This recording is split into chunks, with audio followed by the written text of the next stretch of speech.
Patuloy na nadidiin si dating House Speaker at ngayon Leyte 1st District Representative Martin Romualdez bilang central figure sa likod ng multi-million peso flood control scandal.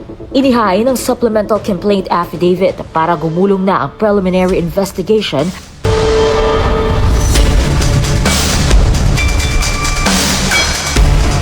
Panoorin lang natin itong nakita kong video kanina mga boss, na kung saan nakakaloko tong mga inilabas nila kung kailan malapit na ang SONA o araw mismo ng SONA, saka pa sila maglabas ng ganitong klaseng pahayag yung ombudsman mga boss. Panoorin nga natin. Patuloy ang pagkalkal ng Billionaire News Channel sa inihaing supplemental complaint ng Special Panel of Investigators ng Ombudsman laban kay dating House Speaker Martin Romualdez bukod sa bagsakan umano ng mali-malitang kickbacks sa flood control scandal. Nabanggit sa dokumento na ilang kumpanya din umano ang ginamit ng kongresista bilang daanan ng pera. Narito ang Agenda Weekend Report ni John Manalo. Patuloy na nadidiin si dating House Speaker at ngayon Leyte 1st District Representative Martin Romualdez bilang central figure sa likod ng multi-million peso flood control scandal. Patuloy daw na nadidiin si Martin Romualdez na kung sa... So di ba nakakaloko lang? Ngayon na lang nila sabihin niya na patuloy na nadidiin kung kailan araw na ng SONA? Ay! Pandarambong kung tawagin ng Special Panel of Investigators ng Office of the Ombudsman ang umano'y pagkakadawit ni Romualdez sa katiwalian sa flood control projects ng DPWH. Base sa 104-page supplemental complaint para sa preliminary investigation ni Romualdez at iba pang co-respondents, kabilang sina dating House Appropriations Chair at ako Bicol Party List Representative Zaldico at abogadong si Jose Raulito Paras, 4 na properties anya sa loob ng Forbes Park at isa sa Aguado Street malapit sa Malacanang ang umano'y nagsilbing drop-off points o bagsakan ng bilyon-bilyong kickback para kay Romualdez. Base sa mga sinumpaang salaysay ng mga dating security personnel ni Ko na ginamit bilang ebidensya ng Special Panel of Investigators. So ngayon lang sila nagporsige mga boss. Alam mo, Pebrero pa to inilabas ng mga dating security aid ni Zaldico. Tapos ngayon lang sila nagka-interes. Naging bagsakan umano ng mga maleta, expandable envelope at mga paper bag na naglalaman ng pera ang 4 na residential address na nakadikit sa pangalan ng mga Romualdez. Ang mga ito ay ang 42 McKinley Road, 30 Cameron Road at Biruin mo, iba't ibang lokasyon yung binagsakan ng mali-malita mga boss. Grabe. ay ang 42 McKinley Road, 30 Cameron Road at 40 Nara Road sa Forbes Park, Makati at isa sa Aguado Street sa Maynila. Nakarehistro ang property sa 42 McKinley Road kay Romualdez at sa asawa nitong si Tingog Party List Representative Yeda Marie Romualdez habang kinumpirma ng Kasabwat rin pala tong asawa.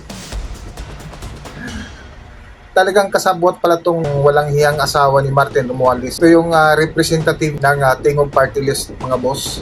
Nakarehistro ang property sa 42 McKinley Road kay Romualdez at sa asawa nitong si Tingog Party List Representative Yeda Marie Romualdez habang kinumpirma naman sa isang 2022 newspaper article ni Philippine Ambassador to the US Babe Romualdez na pagmamay-ari ng dating House Speaker na kanya ring pinsan ang Aguado property. Natukoy naman ng mga investigador ng Ombudsman ang beneficial ownership ni Romualdez sa 14 Nara at 30 Tamarind properties base sa isinagawa nitong corporate paper trail.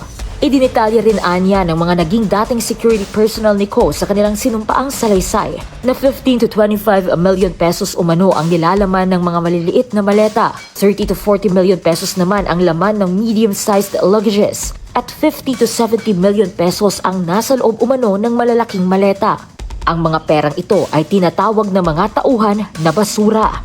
Bukod pa sa usapin ng kickback at deliveries, gumamit umano ng ilang corporate entities si Romualdez bilang conduit o daanan ng pera. Ang mga ito ang Golden Pheasant Holdings Corporation, Clear Spring Holdings Corporation, Bright News Corporation, Bravos Holdings OPC at Valiant Consolidated Resources Incorporated. Ayon sa mga prosekutor, nakadikit umano ang mga naturang kumpanya kay Paras na fraternity brother din ni Romualdez dahil mayroon itong majority ownership stake sa mga ito. Inihain ng supplemental complaint affidavit. So ayan, ngayon lang sila maghain ng supplemental affidavit para gumulong na daw yung investigasyon mga boss. Tingnan nyo lang kung gaano kaloko nitong administrasyon ni Marcos. Sa mga ito, inihain ang supplemental complaint affidavit para gumulong na ang preliminary investigation kaugnay ng mga kasong plunder, direct at indirect bribery, graft at money laundering na niluluto laban kina Romualdez at Co. So ang complaint ay nanggagaling po sa fact-finding teams natin, tsaka siya papasok sa preliminary investigation na ang naghahawak pa rin yan ay mga tao dito pa rin sa Office of the Ombudsman. Ngayon, dahil reasonable certainty of conviction ang ating threshold of evidence, ay kailangan mas diligent po ang ating investigators para po makuha ang bawat elemento. Ayon sa Ombudsman, sangkot umano sina Romualdez at Co. sa isang malawakang sabuatan para makalikom ng tinatayang 56 billion pesos in ill-gotten wealth mula 2022 hanggang 2025. Patuloy namang naninindigan ang kampo ni Romualdez na handa silang harapin ang kahit anong kaso laban sa dating House Speaker. Ay, kayo na lang mag-isip niyan. Mapakamot ka na lang sa ulo dito sa ginawa ng administrasyon. Sila na lang ang naglalaro dito na halata naman ng taong bayan kung ano yung pinagagawa nila. Biruin mo, 1 year eksakto, sigaw-sigaw pa ng mahiya naman kayo. Sumamaya ang kasunod na sona, so hindi natin alam kung ano yung sasabihin o ano yung ipagyabang ni Pangulong Ferdinand Marcos. Talaga naman.